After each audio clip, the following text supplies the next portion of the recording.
Hello everyone, welcome back to my YouTube channel hashtag study. और आप सभी को पता है यहाँ पर आपको बीएड के lesson plan with unit plan, miniatures etcetera एकदम फ्री में प्रोवाइड करवाया जाता है। तो वीडियो में एंड तक बने रहें और वीडियोस अच्छे लगे तो प्लीज मेरे चैनल को सब्सक्राइब कीजिएगा एंड शेयर कीजिएगा।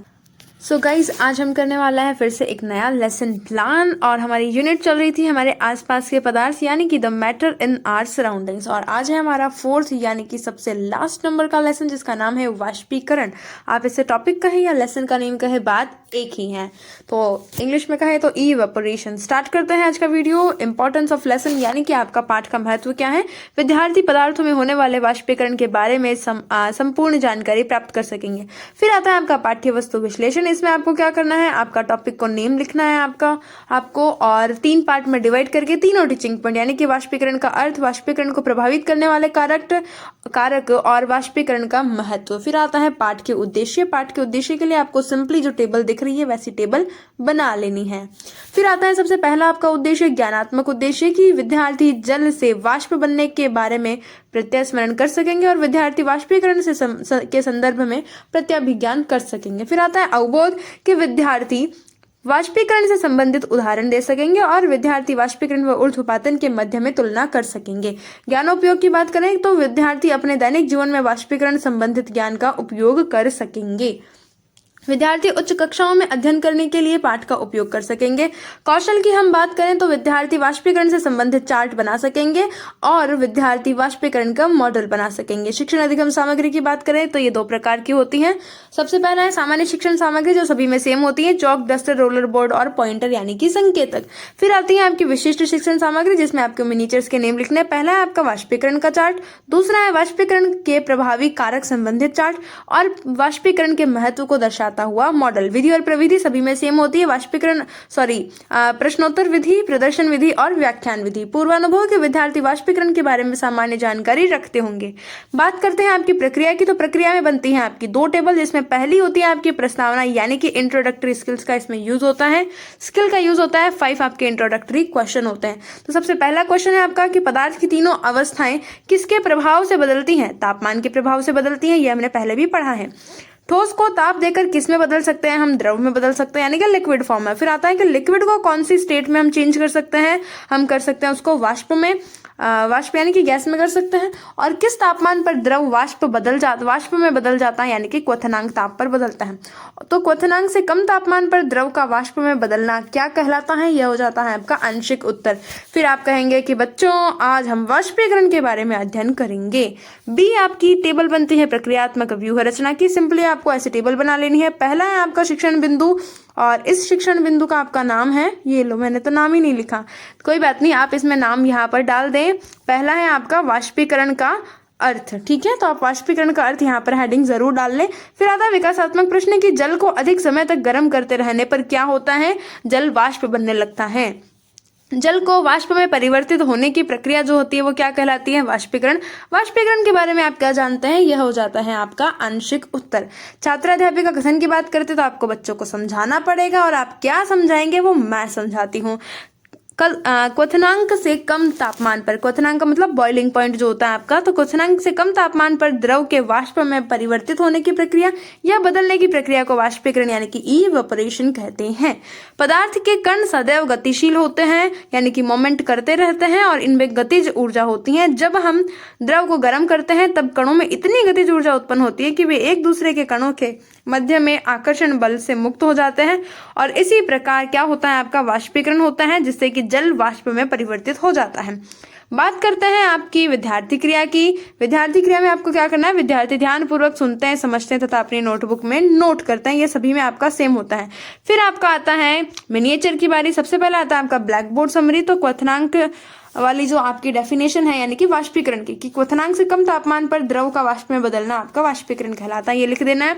फिर आते हैं आपके व्हाइट मिनिएचर की बारी। तो वहां पर ये कहाँ पेस्ट होता है, छात्राध्यापिका कथन के पास में फ्लैप मिनिएचर पेस्ट होता है। ये रही आपकी मिनिएचर की पिक। फिर आता है आपका बोध प्रश्न कि वाष्पीकरण से द्रव किस में बदलता है? वाष्प में बदलता है। वाष्प में पदार्थ के कणों की स्थिति कैसी होती है? बहुत दूर दूर होती है। बी आपका बी कहो या फिर सेकंड जो आपका टीचिंग पॉइंट है वो है वाष्पीकरण को प्रभावित करने वाले कारक। विकासात्मक प्रश्न कि घर में आंगन को साफ करने के लिए हम क्या क्या करते हैं? साफ सुथरा रखने के लिए झाड़ू लगाते हैं, पोछा लगाते हैं। पोछा लगाने के बाद आंगन का पानी सूख जाना कौन सी प्रक्रिया होती है? वाष्पीकरण की प्रक्रिया होती है। वाष्पीकरण को प्रभावित करने वाले कारक बताइए, यह हो जाता है आपका आंशिक उत्तर। फिर आता है छात्र अध्यापिका कथन कि वाष्पीकरण को प्रभावित करने वाले कारक निम्न प्रकार से हैं। पहला है कि वाष्पीकरण एक सतही प्रक्रिया है और सतही क्षेत्रफल बढ़ जाने से वाष्पीकरण की दर भी बढ़ती है। तापमान की बात करें कि तापमान बढ़ने पर वाष्पीकरण होता है। आर्द्रता में कमी, जब वायु में जलवाष्प तथा या हम कहें कि जल के कणों की मात्रा अधिक होगी तो वाष्पीकरण की दर घट जाएगी। वायु की गति की वृद्धि, कि वायु तेज होने से क्या होता है? आपका जलवाष्प के कण वायु के साथ में उड़ जाते हैं जिससे आसपास के जलवाष्प की मात्रा घट जाती है। बात करते हैं आपकी विद्यार्थी क्रिया की कि विद्यार्थी ध्यानपूर्वक सुनते हैं तथा समझते हैं, ये आपको लिख देना है। ब्लैक बोर्ड समरी ये रही आपकी, आपको सिर्फ और सिर्फ कॉपी पेस्ट ही करना है। और मिनिएचर की बात करें तो यहाँ पर आपका फ्लैप मिनिएचर पेस्ट हो जाएगा। बोध प्रश्न क्या होता है कि जलवाष्प की मात्रा कब घटती है? वायु की गति तेज होने पर। फिर आता है कि तापमान बढ़ने पर वाष्पीकरण की गति कैसी होती है? वाष्पीकरण होता है या फिर वाष्पीकरण बहुत तेज गति से होता है।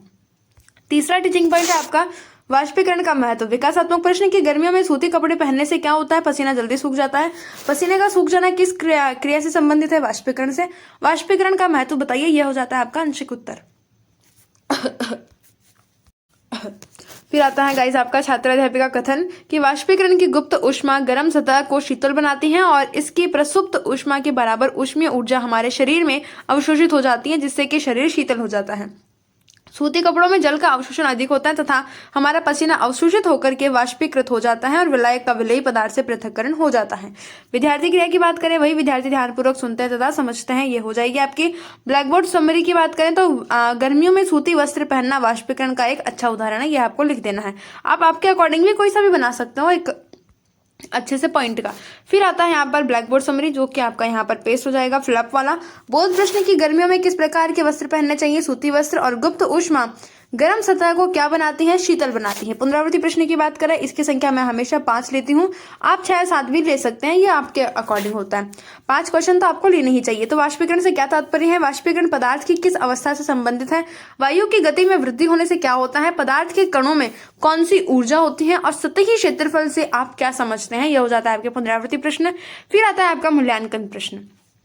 मूल्यांकन प्रश्न भी हम 5 ही लेते हैं और इसमें भी आपके 3 टाइप का क्वेश्चन होता है, फिल इन द ब्लैंक्स वाले और अबसद वाले, यानी जिसमें आप क्या करते हैं? चॉइस दे देते हैं। फिर आता है आपका पहला प्रश्न, हम बात ही कर लेते हैं कि सतही क्षेत्रफल बढ़ने से वाष्पीकरण की दर क्या होती है? घटती है, बढ़ती है, परिवर्तित होती है या कोई नहीं? तो बच्चे इसमें सही सा आंसर आपको बता देंगे।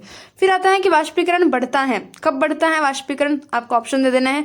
क्वथनांक से कम तापमान पर द्रव का वाष्प में बदलना खालिस्तान कहलाता है। वाष्पीकरण के लिए कणों का खालिस्तान बल से मुक्त होना आवश्यक होता है और सूती वस्त्रों में जल अवशोषण अधिक होता है। यह कथन सत्य है या असत्य? आपको सिर्फ क्वेश्चन फॉर्मेशन करने हैं, आपको आंसर नहीं लिखना है, इस बात का ध्यान रहे।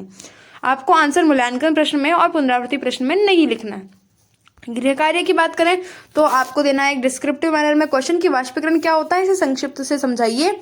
और फिर आता है संदर्भ राजस्थान राज्य शैक्षिक अनुसंधान एवं प्रशिक्षण परिषद उदयपुर, ये मेरे बुक में नेम लिखा हुआ है तो वो मुझे लिखना है। फिर आता है समालोचनात्मक स्वमूल्यांकन के विद्यार्थी सरल और सुबोध भाषा के प्रयोग से और उदाहरणों से पाठ को सरलतापूर्वक समझ सके। अगर वीडियो अच्छा लगा हो तो चैनल को सब्सक्राइब कीजिएगा, नोटिफिकेशन बेल को ऑन कीजिएगा और अपने फ्रेंड्स के साथ में इसे शेयर कीजिएगा। तब तक के लिए मिलते हैं एक नए वीडियो में। Thank you.